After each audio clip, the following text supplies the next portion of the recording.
Sergey angrily tapped on the gas pedal. The trip had turned out to be so long that he told his wife over the phone, "Karina, I've forgotten what you look like." She responded with laughter, saying, "Once you arrive, you'll remember immediately. Besides, how could you forget after living together for 10 whole years? It's about time you remember." Karina burst into laughter while Sergey's heart twisted in his chest because he missed her terribly. "Well, this time I'll stay home a little longer. They're putting the car in for repairs, which is good. I've missed you too," he said. Sergey was supposed to return in a week, but a fortuitous sideload came along.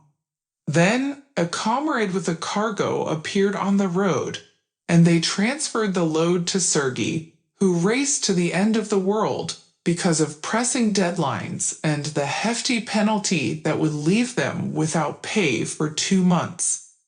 He was asked to wait for 3 days there, and then they found another highly profitable load, again not in the direction of home. Sergey loved the road, and this stroke of luck meant they could finally afford the repairs Karina had been talking about more and more often. They had been married for 10 years, but their feelings hadn't diminished one bit, although their family almost fell apart 2 years ago. It was on a beautiful day when Sergey received a divorce summons. He thought it was some kind of mistake and went to share his indignation with Karina, but she lowered her gaze and said, "I filed for divorce." Sergey dropped the paper from his hands. "Why? How? I don't understand anything," he said. And Karina burst into tears, saying, "Sergey, you're good. You're wonderful. I love you very much, but I'm not worthy of you. You'll meet a better woman who will definitely have a child for you." He slowly sat down on the couch. "So that's how it is. You decided on your own, without asking anyone. Well, since you want it that way, then let's get a divorce." He grabbed his jacket and rushed out onto the street. He wandered the streets for a long time and only returned home at night. He turned on the lights in the kitchen and flinched. Karina was sitting at the table. Her face was swollen from tears, and overall she looked so miserable that Sergey couldn't stay angry anymore. He sat down opposite her. "I want you to listen to me. No, child. I don't need one without you. Got it? I want you to be by my side always, forever. I love you, and I really hope nothing like this happens in our family again," he said. Karina burst into tears once again and threw herself onto his neck. "I was so scared of having to live without you," she said. Meanwhile, 3 years after their wedding, Karina became ill and obsessed with having children. Sergey couldn't understand why she was so fixated.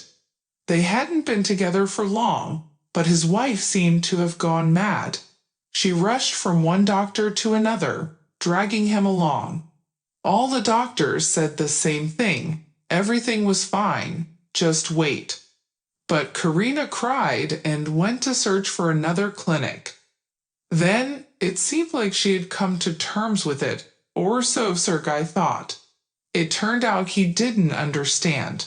Why nothing worked out for them, he couldn't fathom. But he decided that when the time came, it would happen.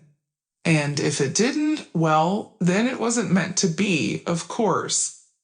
He wanted children but didn't intend to turn it into a catastrophe. Home, he thought. He only made it in the evening. A delicious smell wafted from the hallway, and Sergey was sure it came from their apartment. He didn't even have time to open the door. It swung open by itself, and Karina hung on his neck with a shriek of joy. The man breathed in the familiar scent of his wife and thought about how incredibly happy he was because no one else was as unhappy. For 2 days straight, they didn't leave the house. But on the third day, Karina was getting ready to go somewhere. Where are you going? Oh, Sergey, all dressed up. You made plans for the sauna with your friends a long time ago. It's inconvenient to cancel, she said. Sergey laughed. Do you remember how you used to dislike the sauna before? You always said, it's hot there, there are people. That was true in the city, with everyone having their own bath or shower. But Sergey really enjoyed going to the sauna, not so much for bathing but for steaming. At first, Karina categorically refused to join him. Eventually, he managed to convince her once. It wouldn't be accurate to say that the young wife was thrilled, but it did change her a little. From time to time, she agreed to accompany Sergey. Well, what do you know, thought Sergey, and here she's even going without him. Sergey stretched. Well, go ahead. I think I'll take a nap. I can't catch up on sleep after the journey. Karina pecked him on the cheek. Rest, my dear, I won't be long. When he woke up, Karina was already bustling in the kitchen. Her face was flushed, clearly from the sauna. You're positively glowing, he said. I need to get out of the house somehow. I had plans. Of course, you could go tomorrow, she replied. All right, go tomorrow then. Just don't leave a permanent dent on the couch, Sergey said, laughing. Fine, since you're so concerned about the couch, I'll go shopping tomorrow morning for all the renovation supplies, and then we can go to the sauna. Karina smiled in response. So you'll go steam yourself, not wash, to start the renovation all fresh and clean, right? They had dinner, and Karina went to bed, saying she was tired. He covered her with a blanket and stepped out. After the sauna, he was indeed tired and decided to watch a movie. Several days had passed, and the renovation was in full swing. Karina announced that she was going to the sauna again, which surprised Sergey. But you just went recently, he exclaimed. Sergey, I think it's the dust, the whitewash, the glue. They've just gotten into me. Only the sauna can help, she said. Don't worry, Katya will accompany me, so I won't be alone. Well, go ahead, take a look, don't spend too long there. All right, darling, Karina said and hurried away. Sergey dropped his tools. What was happening with her? She used to dislike the sauna, and now she seemed to love it. It was strange. Suddenly, a thought occurred to him. Well, anything is possible. After all, doctors don't say who might have issues. It's not about Karina, as they strangely assume, but about me. So it's natural that Karina might try to conceive with someone else. Sergey found it hard to breathe. How could this be? He shook his head. No, it's nonsense. It couldn't be true. He stood up. It's simple. Now he'll also go to the sauna, and if he sees her there, he'll say she provoked him, and he decided to wash away the construction dust as well. Gathering himself quickly, he rushed out onto the street. He paused. Well, there are 2 saunas in town. Which one could Karina have gone to? One is very old, from the Soviet era. The other one is modern, all equipped, but it's private. The price difference isn't significant, but the steam rooms are different. He decisively walked along the street. As he walked, he remembered that the old sauna would be on the way to the new one. I'll just stop by, he thought. The old sauna was closed for repairs. Judging by its condition, it had been closed for more than one day. But everything worked out as he thought.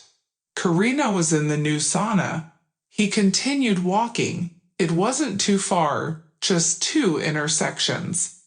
Someone called out to Sergey. He turned and froze. It was Katya, his wife's friend, who was supposed to be at the sauna. Katya? He said, surprised. The woman laughed. You look so astonished, as if you've seen a ghost. No, it's just me. Where are you headed? Not to the sauna, Sergei replied. Yes, I decided to try a new sauna broom. Lucky you, while I haven't been to the sauna in ages, as if I don't have time for anything. All right, I'll run. Say hi to Karina. I'll pass along your regards, Katya said and went on her way. Katya ran off, and Sergei stood there for a while longer. But now the happy family life had come to an end, and he could return home. What was the point of going to the sauna now? What if he saw something there that he couldn't forgive? Karina couldn't control herself and would do something foolish, but she wasn't really to blame. Everyone wants complete happiness, and it can't be complete without children. He resolutely headed forward, but no, he had to see everything. He had to tell Karina that he didn't blame her for anything, that he would file for divorce and free her from his presence. Sergei reached the sauna in a few minutes. He didn't want to think about anything anymore. He just wanted to get it over with. It was disappointing, of course, that it turned out like this. Couldn't he deserve a simple conversation without deceit? Sergei forcefully pushed open the vestibule door. It was quiet, strangely quiet, as if today wasn't a working day. He walked towards the changing room door. There was a notice on the door stating that the sauna was closed for visitors today. Perplexed, he turned to the woman who came out of a nearby door. How could it be closed? It should be open. It can be open, but it's not mandatory. I mean, it is, of course, open, but not for everyone, the woman said, smiling. Well, to some extent. She barely finished her sentence when the changing room door swung open, and children poured out with shouts and laughter. Sergei hurried and looked at the blushing little ones, while the woman handed out jackets to them. Mikhailovna, come by later. We'll have a chat while the next group arrives. He turned around at the familiar voice and locked eyes with Karina. Sergei, what are you doing here? She asked, and he stood there himself, not understanding what he was doing there. I also came to the sauna and met Katya, who was supposed to be with you. What's going on? Sergei said. Why are you deceiving me? Let's go, I'll explain everything to you, he said, pulling her along. Sergei had no choice but to follow her. They entered a small room with a table and 2 sofas. I see you know everything. Karina quickly glanced at him. Sergei, don't say things you'll regret later. You've invented some nonsense. Sit down, Sergei, she said. Sergei sat down. He didn't understand anything, and it was getting frightening. His heart ached, and he couldn't breathe. Sergei somehow came to the sauna and met a familiar woman there. She works at an orphanage and told him about a major breakdown they had there. They were replacing the pipes and the water was shut off, so they had food delivered. But bathing the children was a real punishment. During our conversation, the owner of the sauna, who turned out to be from the orphanage herself, overheard. She suggested closing the sauna twice a week for special service. The problem was that there was no one to bathe the young children, as the orphanage didn't have enough staff. I agreed to help. Sergei sat there, feeling a sense of relief wash over him.